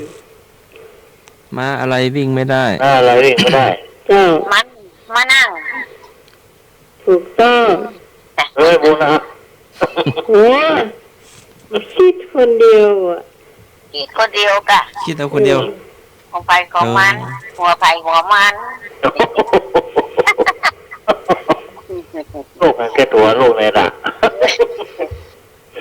เนาะ ลูกโควิดนี่ลูกแค่ตัวเจ้าข่อยเจ้ามันนะ เดี๋ยวนี้ก็กินไผ่กินมันอ่ะช่วยไผ่ด้วยมันย้อนไผ่ย้อนมันอ่ะ เรื่องหันนั่นคนถามหน่อยน่ะแต่วันนี้ปฏิบัติตัวอย่างได้ยังกินข้าวต้นไผ่ข้าวคนเดียว กินคนเดียวตลอดน้องใหม่อะเนาะ คนเดียวอยู่ในห้องพุ่นปิดประตูเสีย จะกินคนเดียวเนอะเพิ่นหึ่งกินลงไปกองมัน เจ้า ไก่เป็นปลาเม็ดปุ่นเม็ด2 เม็ดปุ่นดูคนจอกคนแจงเนาะ เจ้าคนเดียวตรงนี้ตลอด คนเดียวตลอด อืม ไปมีข่าวแข็งเอาแม่อันหนึ่งบอก เจ้า เจ้า หนึ่งแม่นี่ตัวดำเหมือนกาขึ้นผ่า3 ก้อน ก้อนตัวใดขึ้นก่อนตัวนั้นลงรูน หม้อนึ่งหายเข้าปาจี อ๋อ ถูก ถื ปะ อว่าเยอะอ๋อ อธิบายแล้ว ก็3 ก้อนหนึ่งคือก้อนเศร้า แล้วอย่าง ก้อนหนึ่งเอามาตั้ง ไหนเข้า ถ้าหายเข้ามา อ่า แล้วก็ฝาจีขึ้นขวบ อ่า เอาเวลาเอาลงก็ฝาจีลงก่อน โพส เสร็จแล้วก็ปดหายเข้า แล้วก็เอามานึ่งลง สุดท้าย อืม ถูก ยกข่าวย กข่าว ไอ้หนุ่ยไอ้หนุ่ยได้อะ เจอไม่ไหน ฮะ เจอมันนึงอ่ะ เตียวมันนึ่งมากมาเกี่ยว เตียวมันนึ่งหมดเกี่ยว เดี๋ยวอย่าใส่ไม่ได้ เตียวมันนึ่งนะคะ โอ้อะไรด่ะ มาให้น่ะเนาะ สมมติสมัยนิ้วก็อะไรด่ะกินหม้อด่ะ กินหมอจ้ะจะเอามุดตันเลยละ โอ้ไม่ตั้งเขาเองว่านะจะว่าแม่นมดนะ เตียวนุ่งได้อะเตียวมันนึ่งนะจ๊ะแถมถ้าสมัคร แม่บุญศรีมาเนอะมันทำปัญหาอย่างอ้อยนะผมเพิ่นจัดหลายนะ เนี่ยฮะนาลีจำศีลก็ขนมเนี่ย นี่จำศีล ขนม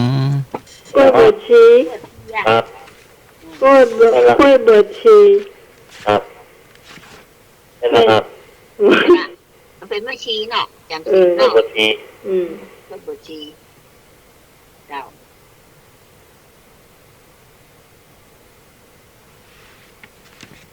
มาไปจะถามแซมโอ้ยนึกถึงลูกแต่เฮ้ย เนาะบอกหูเรื่องแล้ว อื้อหือ ปลูกว่ะถ้าสมัครนี่ถามก่อน ครับ เจ้า แล้ว ถ้า ถาม ส แม่ มัครถามเลย แมงอะไรขี้สวก ฮะ แมงอะไรขี้สวก แม่งอันอย่างที่สวก อยู่ปืนขอนไม้ อยู่ปืนกฎไม้ที่ป้อง ถ้าเข็บ แมงขี้สวกดูร้ายอยู่พื้นขอนไม้ อยู่ใต้ขอนไม้ แม่งป้องล่ะ เจ้าแมงป่อง แม่งป้อง เจ้าแม่นละ มันชอบอยู่ปืนขอนไม้เหรอ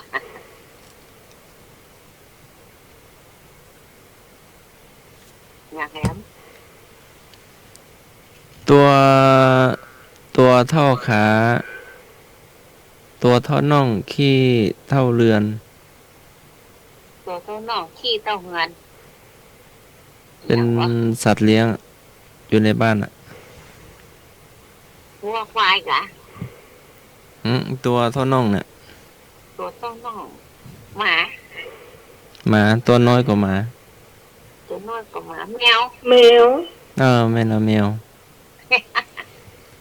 มันขี้เท่าเรือนยังไงงงตัวนี้ ขี้เต่ามันไปขี้ในขี้เต่ากะ แมว ก่อนน้องไหม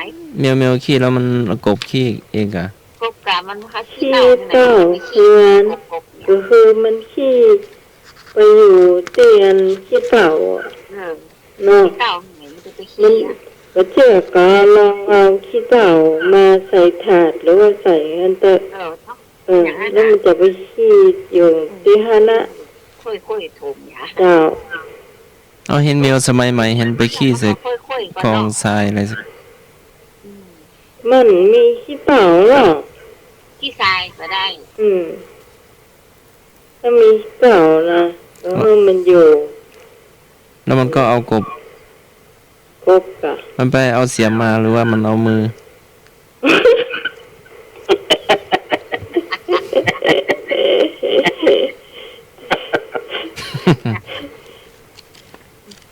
สงสารไม่ได้ปลาเสียม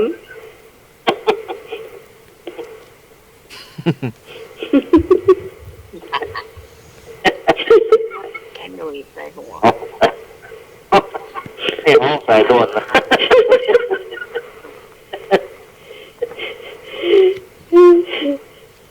เนาะ นี่ห้องสายด่วนนะ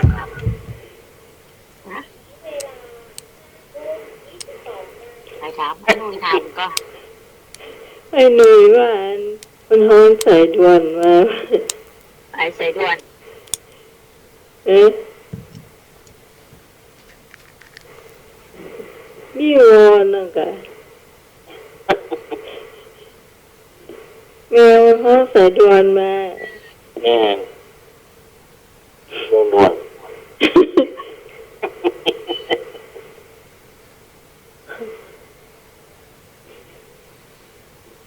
คุณผู้ฟังทางบ้านจะถามก็ได้นะเจ้า052-010-462 เจ้าโทรเข้ามาได้เนอะ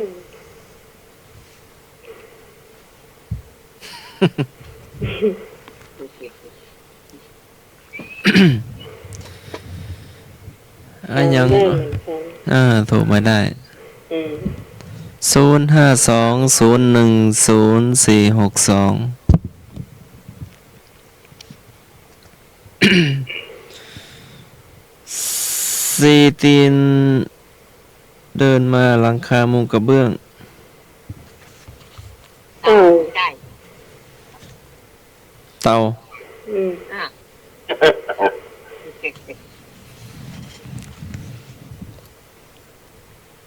ตีตีนเนี่ยว่าตีตีนมาหลังคาห้องเด็ก สี่ตีนเดินมา หลังคาร้องเพลง เพลง หลังคาร้องเพลง รถโฆษณาขายของ ตัวโฆษณาร ถแรก เงินก็ ถ้วยดุก ครับ อืม ก็ขายหลังคาแล้วครับตาแม่ตาปูนเลย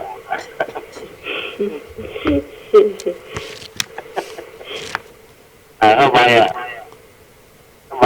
กลางแม่กลางปูนเลยอ่ะ มาหันมาห้องเพลงเลย มันโฆษณาหรอป้องเงินอ่ะมาแล้วจ้ามาแล้วจ้าเข้าไป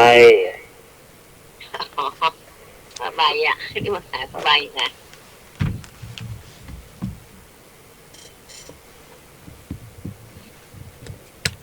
เจ้า มีแต่ตาบ่มีหัว แต่กินปลา ใส่ มีแต่ตาบ่มีหัว แต่กินปลาอะไรเอ่ยอะหยังอ๋อ มีแต่ตาบ่มีหัว แต่กินปลา อะหยัง เป็นอย่างอ่ะมันเป็นของที่ดักป่ามั้งเหรอ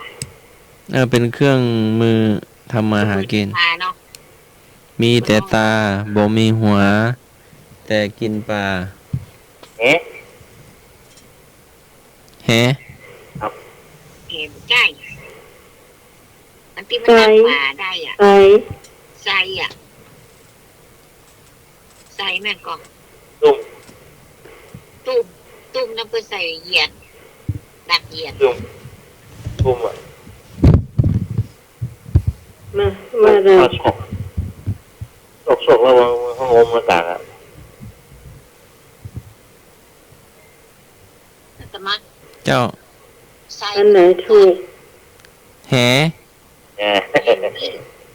เจ้า ไอ้หนูถูกแห เปิ้นหวานเอาเนาะ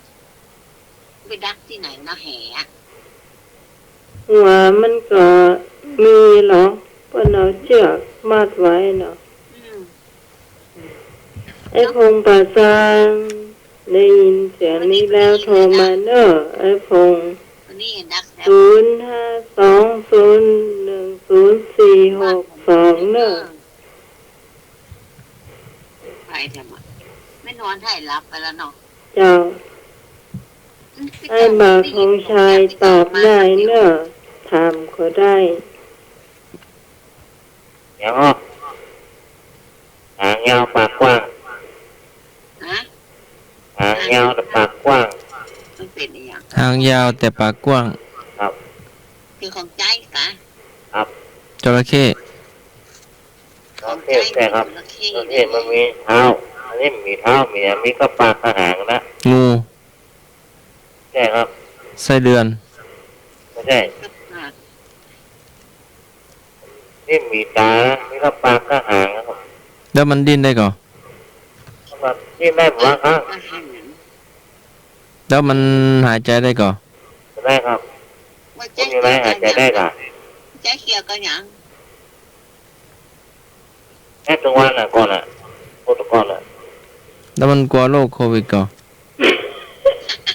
แล้วเขาอยู่ตรงไหนบนหัวโลกที่นั่นเราหัวอีเรื่องรอบอ่ะก่อนอ่ะ ไถนาก็ อ้าวมีสายมาเนอะ สายมาเจ้าสวัสดีเจ้าแซ่หนึ่งแซ่อย่าอีกไปแซ่นะหางเลยหางจ้ะ ใส่ซ่อนป่าน่ะใส่ซ่อนป่า ใช่ มาดูกันใช่เจ้า ครับ ดูกันมันใช่ตัวว่ะใช่ตัวกันเจ้า ใช่ครับ เจ้าหางยาวปากกว้าง กว้างนะ ฮะ ให้ดำเพี้ยนนะครับ ฮะ นี่มันใหม่เลยพวกเก่ามันมีหลายอันนี้มันมีหูเดียวนั่นแหละปากกว้างยาวเห็นเลย ใจกลับไปอย่างนอก ในบ้านนะครับข้ามเมื่อคืนอ่ะ ใจมาข้ามเมื่อคืนอีก ครับ ของคนโบราณหรือว่าคนสมัยใหม่ คนโบราณพวกใหม่พวกอ่ะ เอ๊ มีในตัวเมืองหรือว่ามีในบ้านนอก ด้านนอกก็มีในเมืองก็มีครับ สุดแม่นงานสุดอ่ะ สุดสุดเป็นยังไง สุด สุดอ่ะมามัดคมระบุนั่นอ่ะนอนหน้าหน้าปางกว้างหรอก อ๋อสุดแล้วเนาะ เกตีหัว สุดเนาะ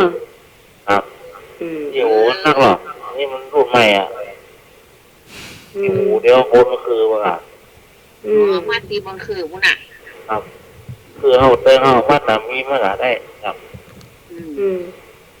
กระเทียนพอกนอนห้ากระเทียนพอก แล้วขาออกไปยุงไม่กัดอ่ะ ครับ ขาออกมาอุ้ยยุ่งเลยจอมตีแข่งกันอ่ะ นอนหายเนาะ โอ้ยมองเที่ยวครับผม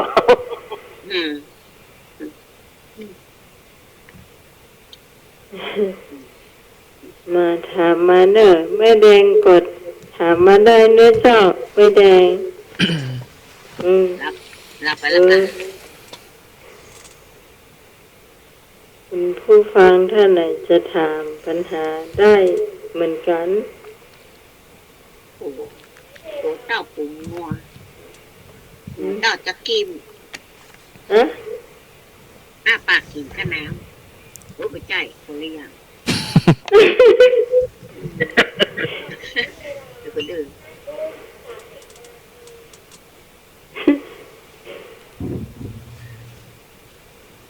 ครับอย่างหัวขาวตัวดำ อะไรเอ่ยหัวขาวตัวด ครับผมครับ ได้ยินข่าวกำลังว่าอย่างวะหัวขาวตัวดำ ตัวขาวตัวด ำคนเฒ่าคนแก่ โอ้มาวันนี้แค่บังขายหน้าเด้อ คนหัวโบราณ คนกัน ได้ครับ เป็นคนหรือว่าเป็นของ เป็นของครับหัวขาวตัวดำ หัวขาวตัวดำ ถ้าจะมาบอกหลายเดือนหรอ แมงผมงอก ใช่ครับ ถ้าจะมามันตายหลายเดือนหรอ หนักอ่ะนึ ผ ก ม ออก ขาว เคยได้ยินอยู่แต่นึกออก ครับหัวขาวตัวดำอ่ะ เป็นซัดก็เป็นแมงอ่ะ เป็นของใจหรือว่าเป็นสัตว์ นั่นถ้าเป็นของสัตว์ครับ เป็นของใจ ำเป็นสัตว์กะ ครับเป็นของสัตว์อะ เป็นสัตว์ ครับ ตัวใหญ่ก็ ครับที่ท่านจะมาว่าที่อ่ะมาขัดมาเสียมาขับบุ้งมา แมว แมว ใช่ครับ เม่นบ่ นั่นเหมือนจะแมวเลย เม่นก็แมว นั่นเหมือนที่คล้ายๆแมวอ่ะ เสือ คล้ายๆแมว เสือกะ ที่แมวถูกเหมือนกันคล้ายๆอ่ะ ขี้แมวขี้จะกิ้ม ขี้จะกิน ถูกต้องครับ กิ้ม กิน ปลายมันสีขาวเนาะ ครับขาวตัวดำครับ มาถามมาท่านสมัคร ฮะ ถามมา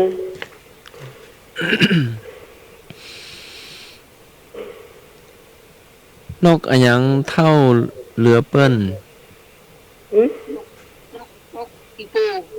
นกอะหยังเท่าเรือเปิ้น แก่กว่าใครๆนกอีตู นกอีปู นกอีปู เจ้า ไม่เคยได้ยิน ตัวมัน ตัวมันโบราณก่อนรวมตัวเป็นไง นกตัวได้เฮาผมว่าเพื่อนเฮานกอีปู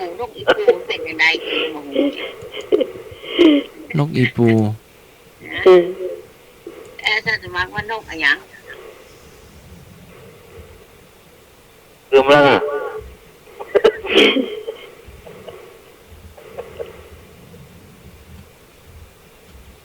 ถ้าจะมาถามว่าไหนก่อน นกอีหยังเท่าละเปิ้น นกเป็นอย่างเท่าหรือเปิ้น อืม นก นกเพื่อก้อน ใหญ่กว่า เพื่อก้อนเพื่อน นกแต้นี่ค่ะ นกปูต้น นกปูต้นนะว่านกปูนกอีปูน่ะ แต่ดูในนี่มันตัวน้อยนะตัวน่ารักอยู่เนาะ ตัวน้อยเดียวเนาะ นกอีปัว น้องนกปูต้นอีแต่ว่าน้องนกอีปูหัวจะเหลืองๆตัวเหลืองๆแต่ปีก อ๋อ ขอบมันขาว มันอยู่กับทางค่ะ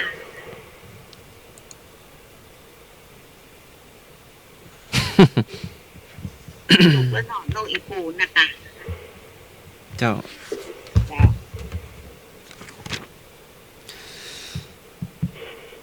กึดว่าลวกกึดว่าตัวลวกคือคนง่าวกึดว่าตัวง่าวคือคนจุด โอ้มาดอก ฮะ จุดค่ะ เจ้า คิดว่าตัวลวกแล้วอย่างไรอ่ะ กึดว่าตัวลวกคือคนง่าว กึด กึดว่าตัวง่าวคือคน จุด ฉลาด คนอย่าง อันฉลาด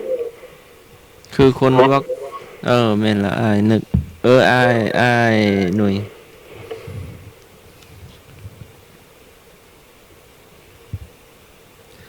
จากข้ามแม่น้ำฮื้อพอคนไปก่อน ไปไหนตัวละอ่อนจะไปกึดแต่จะสอนเป็นครูสอนจุด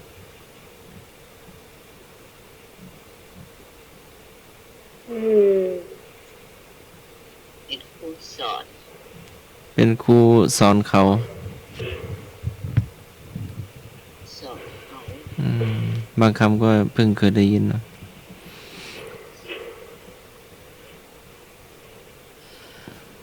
นอกเขียวลายแดงเดี๋ยว ฮะ นอกเขียวลายแดงเดี๋ยว อยู่ในเด็ก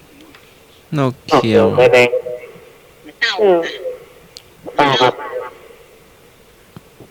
ฟักไม่ใช่ มาเต้าอ่ะ ถั่วฟักยาว มาเต้าถูกละ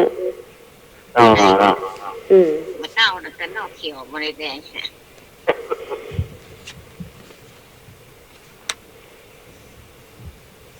นอกเขียวนอกเหลืองในขาว มันนอกแน่ นอกเหลืองในขาว นอกเหลืองใน นอก ขาว เหลืองในขาว อืม นอกเหลือง ไหน เอ๊ะ แต่งไรอ่ะ ในขาวไปแต่งลายมันจะขาว มันเหมือนใหญ่นะมันเหมือนใหญ่มาแต่งงานใหญ่ วันนี้แค่น้อยนี่มะม่วงไม่ได้ เริ่มโค้ง นอกเหลืองในขาว มะม่วงสุกอ่ะ หมูจ่ายตัว ใช่เชื่อ เรียน นอกถ้าตรงนอกมันเหลืองมันก็ข้างในมันไม่ใช่สีขาวนะ แต่มันสีขาวเนาะนอกเหลือง นกเหลืองในขาว อืม ฟักทอง เป็นหน่วยอย่างนะมันแก่นมันใหญ่นะ กล้วย กล้วยถูกแล้ว กล้วย อ๋อ อืม กล้วย เก่ สุ ง ก เก่ง จ้ากล้วยสุก กล้วยสุก เริ่มสุกเอาเหลืองในขาวไปละ ต้นเท่าขาใบวาเดียว ฮะ ต้นเท่าขาใบวาเดียว ต้นกล้วยต้นกล้วย ต้นนอกขาใบมาเดียว อืม ต้นกล้วยไปแจ้กะ ต้นกล้วยถูกแล้ว โยมฟังอยู่ต่างจังหวัดก็มีเนอะ อืม อยู่จังหวัดอำนาจเจริญ โอ้โห อย่าง ก็สวัสดีไปตังอำนาจเจริญด้วยถ้าฟังภาษาเหนือจ้างนะเจ้าโทรเข้ามาได้เหมือน ตั้ง กัน หลังค่ะ อำนาจเจริญอีสานนะ จ้าแม่ อีสาน แต่ยังไม่เคยไปเนาะ ก็ อีสาน ยินดีนะเจ้าที่ฟังรายการธรรมะใครเครียดนะเจ้า โทรมาตอบก็ได้เนาะ เจ้าต่างจังหวัดนะเจ้า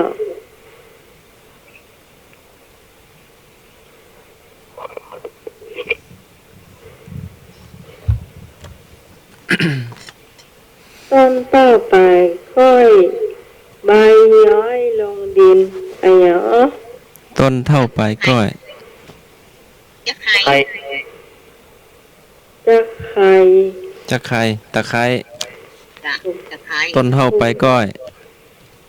ปลายย้อยบน ใบปลูกดิน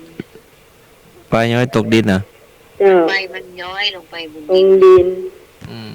ถูกต้ม ถูกต้ม ต้ม เจ้าของมันฉายามาเต้อพี่หนานเนอะ พี่นาน งานขมูล อืม นั่นในหนังขมูลน่าจะไป ไปไหนอ่ะ งานพระราชทานเพลิงศพพระเถระน่าจะจังหวัดน่านมั้ง โอ้ โอ้เริ่มน่าไปแล้วเนาะครับ ถ้าจะไม่ผิดนะมันก็ส่งมาให้ดูอยู่เนาะ มาและกะไอพี่ยุงเหมือนเป็นเพื่ออยู่ใกล้กันเป็นพี่ยุงเหมือน เพราะเพิ่นยังไม่ให้ออกจากบ้านหรือว่าไง ประมาณนั้น อ๋อครับ ไม่ให้คนเข้าแล้วก็ไม่ให้คนในออก อืม มีด่านมีอะไร คนในเหมือเข้าคนในเหมือออกคนนอกเหมือเข้า หมู่บ้านต่างไปที่ปวดอยู่เนี่ยปวดตื่นเหรอครับใต้น้ำตกเนาะ อืม ห้ามสมมติว่าตอนรับอ่ะก็คุยวันนั้นวัน ไม่ต้อนรับใครทั้งนั้น ห้ามเข้าห้ามออก อืม ไปอ่ะโอ้ยืนตัวนี่วัน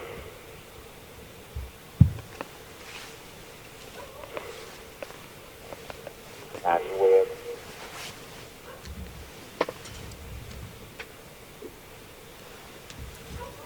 จากคุณผู้ฟังท่านไหนมีคำถามจะตอบก็ได้นะเจ้าเอาคำถามนี้ห้ามแม่บุญตอบให้หน่วยก็บ่ต้องตอบเตือนนะเจ้าจะให้คนทางบ้านตอบ จ้า ต้นเต้าลำเข็มปลายมันเต็มแม่น้ำเจ้าโอเข้ามาได้เลย052-010-4629มาต้องขอน้ำใหม่บ่ได้นะเจ้าไอ้หนูอยู่ ต้องไปสายปุ้นนะเจ้า052-010-4629เจ้า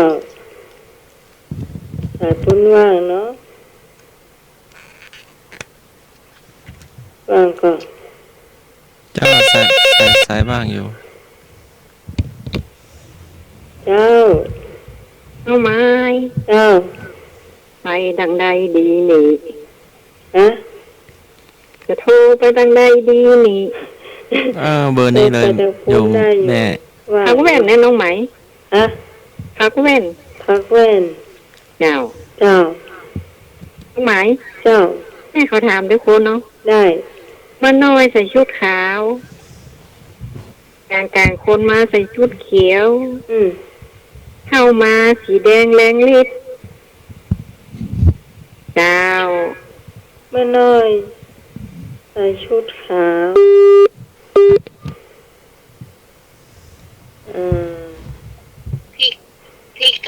พริก พริกสุกอ่ะ พริกอะ พริกน่ะ พริกสุกก่อน พริก สุดท้ายมันก็สุกไปสีแดงอะเนาะ เจ้า ครับ อาจจะไม่ มั แล้ว เป็น ค่ะ สีเขียวอ่ะ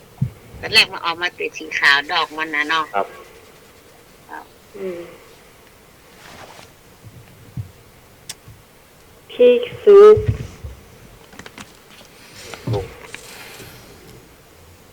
ยิงเต้าไปก้อยอ่ะมา ไม่เฉลย แม่นแล้วน้องไหม เจ้า ของงั้นท่านทวัดนี่เนอะ ฮะ คำถามของท่านทวัด เอาของท่านทวัดมาถามแหมมา มันเจ้ยถามไปตะกี้ละ อ๋อ แล้วน้องใหม่จะถามหยังถามเลย ยิงเข้าไปก้อยพระน้อยห้อยเป็นร้อยมาฮักว่ะ คิดนั่นก็ พี่แต่ เจ้า แต่สุก เจ้า เจ้า แม่น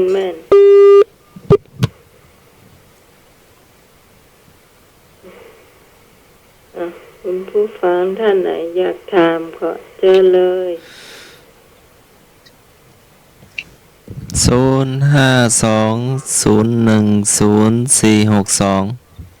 อย่างฮะอะไรเอ่ยแกงอย่างคนก็ชอบที่สุด แกงอะไรคนไม่ชอบที่สุด แกงคนชอบ แกงหม้อคว่ำแกงแล้วหม้อมันคว่ำเนาะ ไม่ได้ เป็นแกงที่กินได้นี่นะครับ ได้นะครับ แกงอัน คนก็ชอบอ่ะ แกงแห้งแกงน้ ว่าไหนว่าคนไม่ชอบ แกงไฟไหม้หม้อ โอ้ไอ้หนุ่ยใส่รถกะ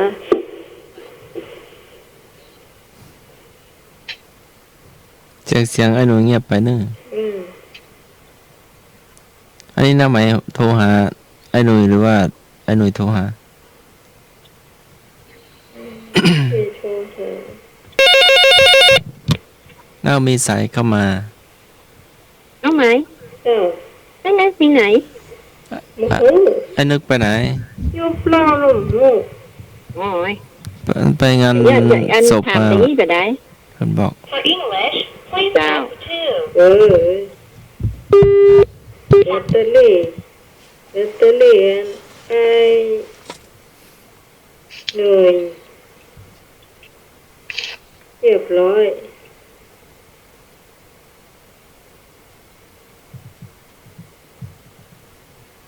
เปิดสายใหญ่ก็ได้เปิดแฮมเบอร์ก็ได้เนยเนอะรู้สึกว่าแบตเตอรี่แฮมเครื่องหนึ่งเรียบร้อยอ่ะหมด ตอนติดต่อได้ก่อน มาได้จ้ะ อ๋อ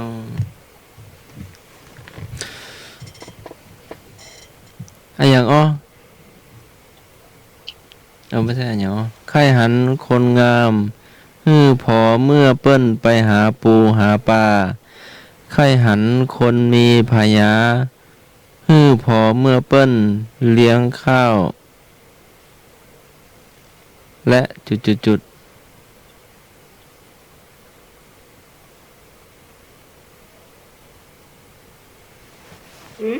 จะดีไหม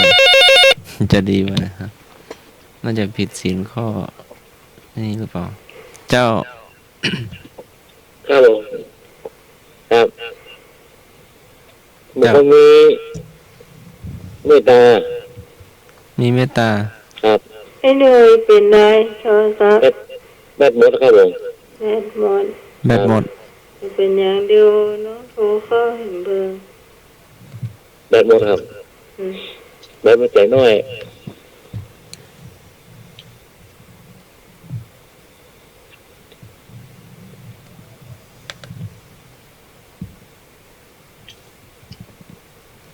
จ้า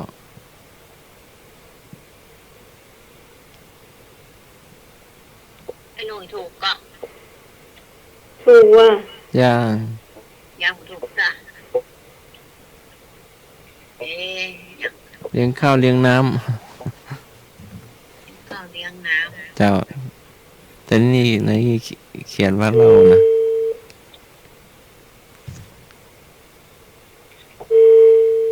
ครับ ไอ้หนูอยู่บ้านตะพุ่นเลยคือสายตะพุ่นว่างเจ้า อ๋อครับครับ อืม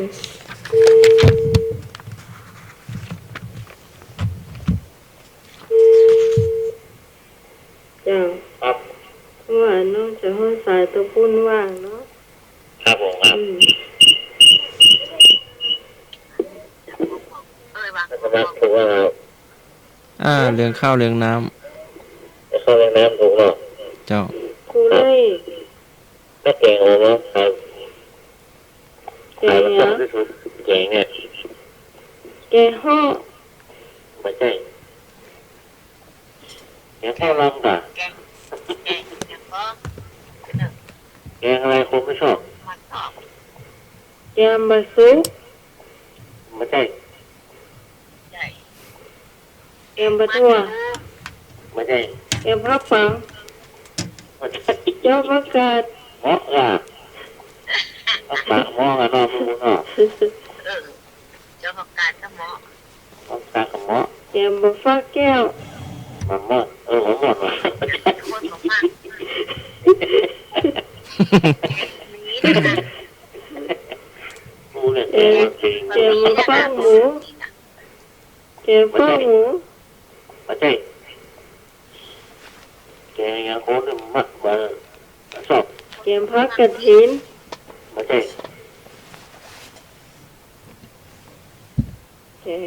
แกงผักเหือด อันนี้ยวนว่าเหนือนี่นะ แกงแกงผักเหือด ไม่ใช่ได้ยินที่ลงขึ้นนะอ่ะ แค่นี้ ถ้าเฉ นะ ลยที่ลงขึ้นนะ โอ้เอาบะตินกี่ฮักเกิงนะ แกงอะไรคนไม่ชอบ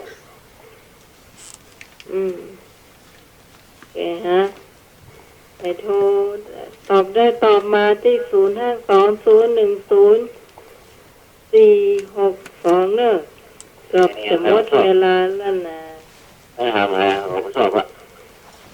ฮะ ถามทำไมผมไม่ชอบอ่ะถามไม่บุญผมไม่ชอบอ่ะ หมาย ถาม มัน ท่าน ชอบ มากผมไม่ชอบ น้องหมายมันชอบจะกันเนอะ แกมาก็ใจ ใช่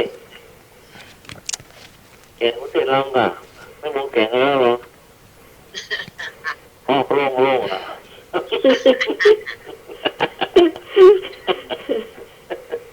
ใจอย่างที่น้องหมายมันมักจะกันเนอะ แกงอย่างดี น้องหมายมันมักแกงอย่างอ้อแกงนอก อ๋อ แต่มันได้เดี๋ยวได้แก่เนี่ยมันมืนปากเขาจองกูละ ยี่ เดี๋ยวแกงผักขี้หูด ไม่ใช่ ฮะ แกงผักอย่างผักบวกะ ไม่ใช่ แกงอย่างฮะมันงอแล้วง่องน่ะ ไม่ใช่ แม่แกงอย่าง แล้วเป็นยังไงไว้มากมันเป็นยังไงต่างกัน ไม่ถามว่าข้ามเมื่อคืน บอกตนะพักมาแล้วจะเอาออกบอก มาถามว่าข้ามเมื่อคืน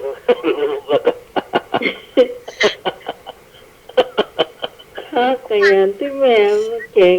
งอ แม่ ก็ พัก ง่อง บอก น่ะ เนี่ยนะ ฮะ เราเหรอ เจ้า เราเหรอ แกงเดือดอ่ะ ฮะ แกงเดือดอ่ะ แกง